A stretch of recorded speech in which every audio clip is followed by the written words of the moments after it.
બનાસકાંઠાથી મહત્વપૂર્ણ સમાચાર સામે આવી રહ્યા છે, જ્યાં પાલનપુરના ચડોતર ગામે લૂંટેલી દુલ્હન વિધવા મહિલાના દીકરા સાથે કર્યા હતા લગ્ન।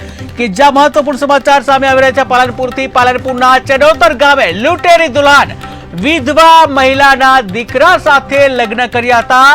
ત્યારે 2.57 લાખ રોકડા અને મોબાઈલ લઈ અડધી રાત્રે ફરાર। ત્યાં મંદિરમાં લગ્ન કર્યા બાદ 4 દિવસમાં જ ફરાર થઈ છે લૂંટેલી દુલ્હન।